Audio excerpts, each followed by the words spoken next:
नमस्कार, आपका स्वागत है मन की आवाज़ न्यूज़ में। मैं हूं अमृत सैन और आप देख रहे हैं मन की आवाज़ न्यूज़। आइए हम ले चलते हैं मंडार थाना परिसर, जहां पर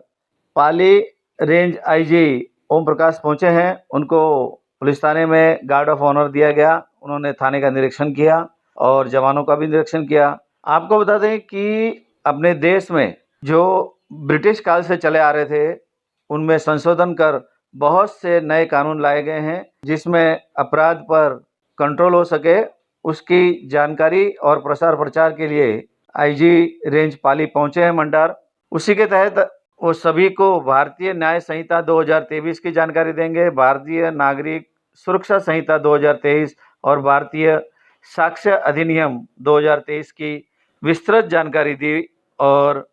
लोगों ने भी उनका स्वागत किया। मन की आवाज़ न्यूज़ सभी से निवेदन करता है कि हमारे देश में जो कानून बदल गए हैं, जो बदलाव हुआ है, उनकी जानकारी रखें और उसके तहत सोशल मीडिया से, पुलिस थानों से, अधिवक्ताओं से जानकारी लें और इसकी संपूर्ण जानकारी रखें, क्योंकि आने वाले समय में इसका बहुत बड़ा लाभ जनता को मिलने वाला है। जो सही मायने में भुक्तभोगी होता था, उसको मिलने वाला है। आइए दिखाते हैं पूरी रिपोर्ट। बने रहिए हमारे साथ में। ऐसी ही सामाजिक सरोकार और जनता के हित की खबरों के लिए हमारे चैनल को सब्सक्राइब करें, लाइक करें, शेयर करें और कमेंट बॉक्स में कमेंट करना ना भूलें कि हमारे वीडियो कैसे लगते हैं। बहुत बहुत धन्यवाद।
अधीक्षक महोदय जिला सिरोही श्री अनिल बेनीवाल जी, थाना मंडार के परिसर में आज इस सीएलजी मीटिंग में आपका स्वागत है।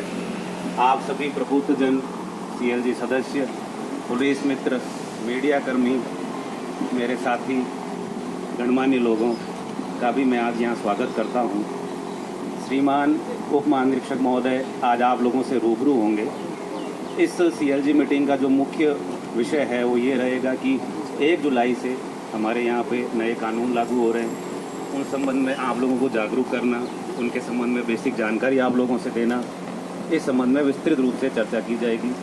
साथ ही साथ आप लोग कोई भी आपका परिवार, आपकी कोई समस्या, कोई भी विषय पे आप निसंकोच बेझिझक श्रीमान उप महानिरीक्षक महोदय से चर्चा कर सकते हैं, उनके संज्ञान में दे सकते हैं। जिसको भी सवाल पूछना हो एक बार साहब जब संबोधित कर देंगे उसके बाद आराम से बता देवें। आज इसी दौरान आपको नए कानून के संबंध में पैम्पलेट भी वितरित की जाएगी।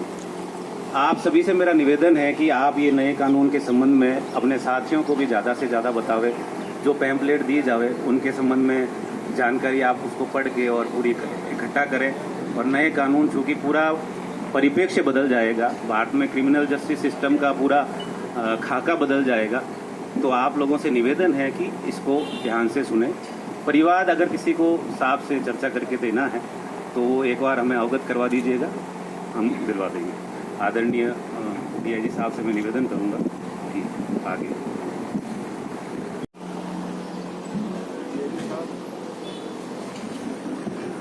आदरणीय डीआईजी साहब, मंडार थाना के समस्त पुलिस अधिकारीगण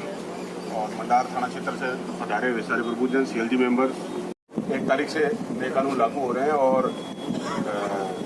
हम सभी लोगों का बहुत एक सौभाग्य है कि डीआईजी साहब ने ठीक है इस क्षेत्र को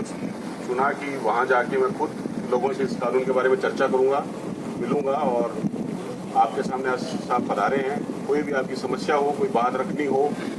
और नए कानून के बारे में जो भी आप लोगों को बताए उसको आप लोग ध्यान से सुने और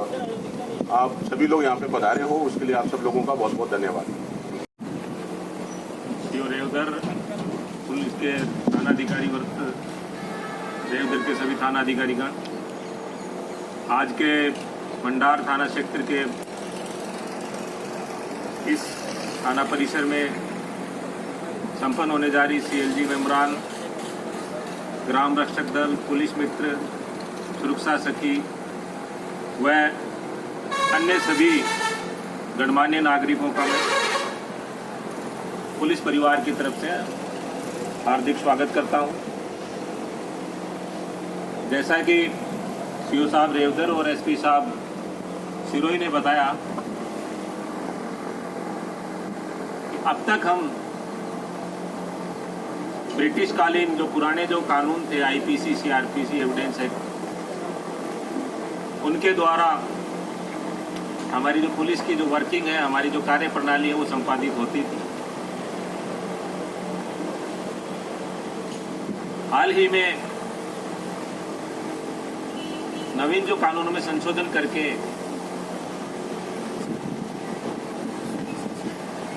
और जो नवीन आपराधिक विधि 2023 एनबीसी और आपका जो अलग अलग जो तीनों आईपीसी, सीआरपीसी, एविडेंस एक्ट, तीनों में संशोधन करके उस भारतीय आईपीसी की जगह आपको पता है कि भारतीय न्याय संहिता, जिसमें कुछ विशेष रूप से मैं ये कहना चाहूँगा कि जो चीज़ें इसमें इसका जो भारत की जो एक तरह से हमारी भारतीयता की जो पहचान है, हमारी भारतीयता की जो खुशबू है, वो इन संशोधित कानूनों में परिलक्षित करने का प्रयास किया गया है। और सबसे इम्पोर्टेंट चीज़ जो है वो है कि जो हमारी जो न्याय प्रणाली में जो हमारे को जो न्याय मिलने का जो समय था, जैसा कि आपको विदित है कि छोटे छोटे केसेज में 341, 323 मारपीट के में, आपके बॉडी ऑफेंस में, महिला अत्याचार में वर्षों तक एक व्यक्ति मुकदमा दर्ज करने के बाद 30 साल, 35 साल कई तक न्याय के लिए वो न्यायपालिका के और कोर्ट के चक्कर काट काट के परेशान हो जाता था। और अंत में उसको कई तो ऐसे थे कि बिना अपने केस की फैसला सुने बिना पहले ही इस दुनिया में नहीं रहते थे। ऐसे मैंने बहुत से देखे। या वो ऐसी स्थिति में हो जाता है कि जो आदमी 40-50 साल की यंग एज में 40 में केस लड़ना शुरू किया, वो 80 तक आते आते जब उसके हाथ पैर काम करना बंद कर देते, लास्ट वो थक जाता है कि उसको न्याय प्रणाली से, इसमें बहुत सारी खामियां जो ब्रिटिश कालीन कानून जो थे उनमें थी, लेकिन इनमें और कई बार सजा भी नहीं हो पाती थी। सबसे इम्पोर्टेंट चीज ये है कि आपको जो बताने लायक है कि अब तक आपको जैसा पता है कि डिजिटल एविडेंस का जमाना है। आप लोग हर परिवार में ग्रामीण आरोप लगाता है कि साहब फलाना थानेदार जी ने, मैं तो मौके पे गया था, मेरा मुकदमा था और मेरे खाली कागजों पे दस्तखत करा लिए, मुझे नहीं पता क्या लिखा क्या नहीं करा, मैं तो बिल्कुल संतुष्ट नहीं हूँ। इसके बाद जो 7 साल से ऊपर की सजा के जो अपराध हैं उसकी टोटल आपकी डिजिटल एविडेंस, आपकी जो भी आप नक्शे मौके पे हमारे थानेदार जी जाते हैं तो जहाँ घटनास्थल पे जाएंगे, घटनास्थल की वीडियोग्राफी कराएंगे, डिजिटल एविडेंस, जो बयान देने वाले उनके जो जैसे बयान लिखे बताएगा, जैसा बोलेगा वही बयान इसमें डिजिटल एविडेंस में रिकॉर्ड होंगे और वो बयान रिकॉर्ड होकर के प्रोड्यूस होकर और फिर कोर्ट में जाएंगे, वो कोर्ट में एडमिसिबल होंगे। अब तक हमारे 161 सीआरपीसी के जो बयान लिखते थे, हम 161 के बयान लिखते थे, उसमें सबसे बड़ा लकुना ये था कि पुलिस के पास बयान जो है वो कोर्ट में मान्य नहीं होते थे, तो बहुत सारे को सजा लेने में दिक्कत होती थी। बट ये आपका डिजिटल एविडेंस है, आपका कोई भी, आपने देखो एक चीज को महसूस किया होगा कि अब जितनी घटनाएं होती, किसी के मारपीट की होती है, किसी के छेड़छाड़ की होती है, या किसी के साथ सीरियस मर्डर, लूट, क्राइम की घटना होती है, लेकिन जो आपका आप घटनास्थल का जो भाई परिवादी होता है वो एक वीडियो बनाता है, बहुत सारे वीडियो वायरल होते हैं, किसी के साथ मारपीट करने के होते हैं, किसी के साथ छेड़छाड़ के होते हैं और किसी घटना के होते हैं, तो वो जो एक डिजिटल एविडेंस है वो अपराधी को सजा देने में बहुत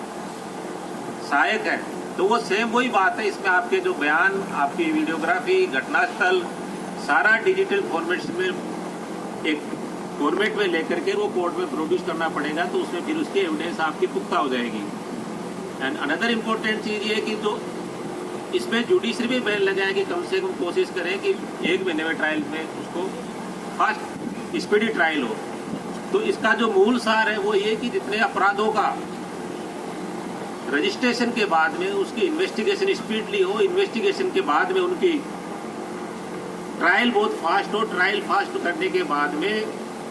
जल्दी से जल्दी अपराधी को सजा मिले।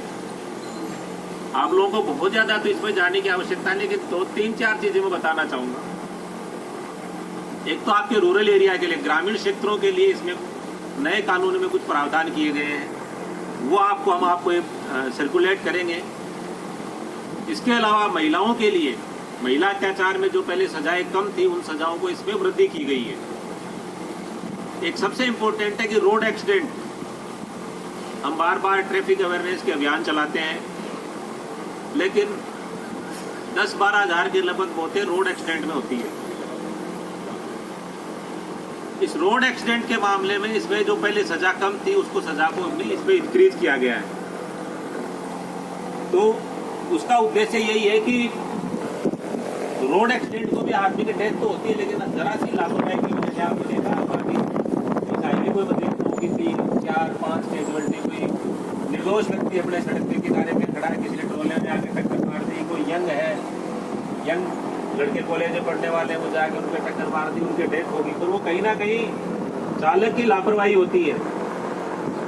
तो उस लापरवाही को नियंत्रित करने के लिए इस कानून में उसको सजा बढ़ाई गई है। इसी तरह से छोटे बच्चों के लिए पोक्सो के जो केसेस हैं, पहले इतना सीरियस नहीं लेते थे, लेकिन पोक्सो का आज के लिए मैंडेटरी हो गया कि विदिन 2 मंथ में उसका चालान कोर्ट में पेश करना ही करना है। उसका ट्रायल करके सजा, बहुत सारे केसेस महीने में, 2 महीने में, 6 महीने में, तो उसमें ट्रायल के दौरान उसमें सजा हो ही रही है पोक्सो के जो केसेस हैं। तो वो ऊपर के जितने भी केसेज हैं उसमें फॉरेंसिक जो हमारी टीम वो मौके पर जाएगी। एक इम्पोर्टेंट चीज हो रही है कि 7 साल से कम सजा के जो अपराध हैं वो परिवार में भी रख सकते हैं, उनकी जांच करके अगर वास्तव में अगर क्राइम कमिट हुआ तो चालान करें, मदद करें, या वास्तव में घटना की वास्तविकता का पता करके परिवार में उसकी वास्तविकता के आधार पर उसमें चालान, एफआईआर या दर्ज नहीं करना, वो एक तय किया गया है। आपको पता है कि ये छोटे छोटे वीडियो में घर में गाँव में छोटी सी बात को लेके गाली गलौज हो गया, गाली गलौज होने के बाद में उसने बढ़ा चढ़ा के मेरी चैन तोड़ ली, मेरे साथ ये किया, एक गंभीर धारा मुकदमा दर्ज कराता है। फिर पुलिस के पास जाते हैं, फिर वो जहाँ से दूसरा पक्ष जाता है कि नहीं साहब मेरे साथ भी हुआ, वो भी किसी महिला से दर्ज कराता है। अल्टीमेटली दोनों गाँव में उससे किसी को फायदा नहीं मिलता। दोनों केसेज की 2-3 महीने इन्वेस्टिगेशन चलती रहती है, पुलिस के पास दोनों पक्ष आते जाते रहते हैं, कोई ना कोई छोटी मोटी गलती, छोटी मोटी धाराओं में चालान भी हो जाता है, और एक लंबी दुश्मनी जो है ग्राम क्षेत्र में जो भाईचारा वो खत्म हो जाता है। तो इसमें जो 7 साल से कम सजा के जो केसेज हैं उसमें परिवार में रख करके उसमें जांच करके रियलिटी बेस पे, वास्तविकता पे अगर उसमें क्राइम कमिट हुआ है तो उसमें केस दर्ज करके। इसके अलावा हमारा जो डिजिटलाइजेशन जो हो रहा है, इसमें बहुत सारी समस्याएं, जैसे हम लोग एक्ट की कार्रवाइयाँ करते हैं, एनडीपीएस की, एक्साइज की, तो बहुत सारी एविडेंस सबसे बड़ी आती है ना कि एनडीपीएस एक्ट में साहब ये तो एक्साइज एक्ट में शराब का मुकदमा बना दिया साहब, ये तो पुलिस वाले ही गवाह थे उसमें, दूसरा कोई गवाही नहीं रखा। तो वो एक विश्वसनीयता नहीं होती है, तो विश्वसनीयता को बरकरार करने के लिए वो बिल्कुल मौके पे जाके उसकी वीडियोग्राफी करा करके क्या सामान मिला, क्या मिला, टाइम वेस्ट, सब कुछ टोटल एकदम फेयरनेस ज़्यादा है, पारदर्शिता ज़्यादा है। आप लोगों को जो सपोज आपने किसी को गिरफ्तार किया, अब तक था कि बहुत सारे, मैं यहाँ के तो नहीं बताता, लेकिन अभी भी दूसरे हमारे भारत में इस तरह के स्टेट हैं जिसे मुलजिम को अरेस्ट किया हो कई दिनों तक तो पता ही नहीं लगता कि किस थाने में अरेस्ट है वो, परिजनों को सूचना लगती ही नहीं थी, दे दिया मोबाइल नंबर, हमने फलाने मोबाइल नंबर पे दी, किसका मोबाइल नंबर है पता ही नहीं। तो आपका इसका एक कंट्रोल रूम बना के जो भी गिरफ्तारी की सूचना वो एकदम अनिवार्य है, कंपल्सरी। किसी को अरेस्ट किया है तो उसकी सूचना कंपल्सरी उसके परिवादी को देना डिजिटली, मतलब आपको साक्ष्य के रूप में जरूरी है। इसके अलावा आपका इसमें प्रॉपर्टी ऑफेंसेज जो है आपका चोरी, नकबजनी, इनमें भी जो आपका एविडेंस बेस करके ट्रायल के दौरान उसको सजा को बढ़ाने का प्रयास इसमें अच्छा समाहित किया गया है। तो ये फंक्शन इसको लागू करने के लिए 1 जनवरी 2024 को राज्य स्तरीय कार्यक्रम किया जाएगा और इस कार्यक्रम में राजस्थान सरकार के माननीय मुख्यमंत्री जी इससे जुड़ेंगे और ये कार्यक्रम डिस्ट्रिक्ट एनआईसी जो हमारी है उसमें आयोजित होगा। इसके अलावा हमारा प्रत्येक थाना, प्रत्येक चौकी, पूरे प्रदेश के, हमारी रेंज के, जिले के सभी में हमारा कम से कम होगा कि ये कार्यक्रम चलेगा। उसके बाद कम से कम 1 घंटा, मिनिमम तो 1 घंटा, ज़्यादा जो बता पाएँ इन नए कानूनों के बारे में हम आम जन को, सीएलजी, ग्राम रक्षक दल, पुलिस मित्र वो तो है ही है, लेकिन आम जन को हम इन कानूनों के बारे में विस्तृत जानकारी उसमें देंगे। माननीय मुख्यमंत्री जी भी इस कार्यक्रम से जुड़ेंगे, वो भी जिस किसी से बात करना चाहेंगे, जो स्लॉट आएगा जहाँ से बात करेंगे या जो अपना जुड़ेंगे वो आप इसका एक फेसबुक पे भी इसका लाइव